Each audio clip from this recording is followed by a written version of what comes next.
ராணிப்பேட்டை மாவட்டம் கொடைக்கல் அருகே உள்ள புதுக்குடியனூர் கிராமத்தைச் சேர்ந்தவர் பாலு, வயது 30, விவசாயி. பாலுவும் கீழ்புதுப்பேட்டை பகுதியைச் சேர்ந்த புவனேஸ்வரியும் 4 ஆண்டுகளுக்கு முன் காதலித்து பெற்றோர் சம்மதத்துடன் திருமணம் செய்தனர். இவர்களுக்கு 3 வயதில் குழந்தை உள்ளது. பாலுவின் சித்தப்பா அண்ணாமலையின் குடும்பம் பக்கத்தில் உள்ள கொடைக்கல் பகுதியில் வசித்து வந்தது. அண்ணாமலை மகன் விஜய், வயது 26, அண்ணன் பாலு வீட்டுக்கு அடிக்கடி வந்து சென்றார். அப்போது புவனேஸ்வரிக்கும் விஜய்க்கும் நட்பு ஏற்பட்டது. இருவரும் போனில் பேச துவங்கினர். நாளடைவில் கள்ளக்காதலாக மாறியது. தான் இல்லாத நேரத்தில் தம்பி விஜய் அடிக்கடி வீட்டுக்கு வந்து செல்வதை வாடிக்கையாக வைத்திருப்பதை அக்கம் பக்கத்தினர் மூலம் தெரிந்து கொண்ட பாலு அதிர்ச்சி அடைந்தார். தம்பியே தனக்கு துரோகியாக மாறிவிட்டானே என கொந்தளித்தார். தம்பிக்கும் மனைவிக்கும் புத்திமதி சொல்லி பார்த்தார். இருவரும் திருந்தவில்லை.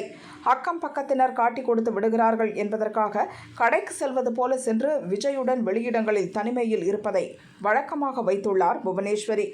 இதுவும் பாலுவுக்கு தெரிய வந்ததால் கணவன் மனைவி இடையே சண்டை பெரிதானது. அதனால் கணவனை விட்டு பிரிந்து சென்றார் புவனேஸ்வரி. வாலாஜா அடுத்த கீழ்புதுப்பேட்டையில் உள்ள தாய் வீட்டில் கடந்த 1 ஆண்டாக குழந்தையுடன் புவனேஸ்வரி வசித்து வருகிறார். இந்நிலையில் புவனேஸ்வரி 8 மாத கர்ப்பமாக இருப்பதை அறிந்து பாலு கொந்தளித்தார். ஓராண்டாக நம்மை விட்டு பிரிந்திருக்கும் மனைவி எப்படி கர்ப்பமானார்? அப்படியானால் அதற்கு காரணம் சித்தப்பா மகன் விஜய்தான் என நினைத்து ஆவேசமானார். தன்னை விட்டு பிரிந்து போன பிறகு தம்பி விஜயுடன் உல்லாச வாழ்க்கை வாழும் மனைவியை தீர்த்து கட்ட பாலு முடிவு செய்தார். குடும்பத்தை சீரழித்த தம்பி விஜயின் கதையை முடிக்கவும் திட்டம் போட்டார்.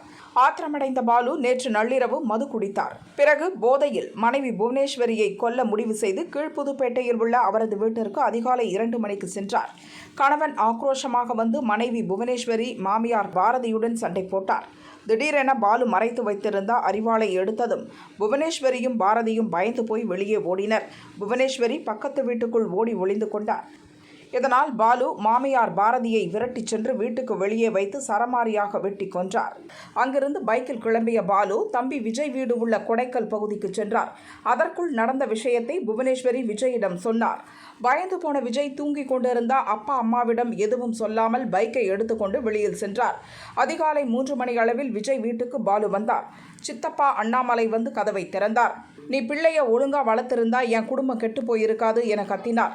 உன் புள்ள செய்த பாவத்துக்கு நீங்க தான் தண்டனை அனுபவிக்கணும் என சொல்லியபடி அருகில் கிடந்த இரும்பு ராடை எடுத்து படுத்திருந்த சித்தி ராஜேஸ்வரி தலையில் சரமாரியாக அடித்தார். இதில் சம்பவ இடத்திலேயே ராஜேஸ்வரி இறந்தார். பயந்து போன அண்ணாமலை வீட்டை விட்டு வெளியே அலறியபடி ஓடினார். அதிகாலை நேரம் என்பதால் ஆள் நடமாட்டம் இல்லை. வீட்டுக்கு வெளியே உள்ள காலி நிலத்தில் வைத்து சித்தப்பா அண்ணாமலையையும் ராடால் அடித்து கொன்றார். இதனைத் தொடர்ந்து பாலு இன்று அதிகாலை 4 மணிக்கு வாலாஜா போலீஸ் நிலையத்தில் சரணடைந்தார். அவரை கைது செய்து போலீசார் விசாரணை நடத்தினர். மாமியார் பாரதி, சித்தப்பா அண்ணாமலை, சித்தி ராஜேஸ்வரி ஆகியோர் சடலங்களை இன்று காலை மீட்ட போலீசார் வேலூர் அரசு மருத்துவமனைக்கு பிரேத பரிசோதனைக்காக அனுப்பி வைத்தனர். பாலு, புவனேஸ்வரி, விஜய் மற்றும் உறவினர்களிடம் போலீசார் விசாரித்து வருகின்றனர். மனைவியின் கள்ளக்காதலால் ஆத்திரமடைந்து தாய், மாமியார், மாமனாரை கணவன் கொடூரமாக கொன்ற சம்பவம் ராணிப்பேட்டையில் பரபரப்பை ஏற்படுத்தியது.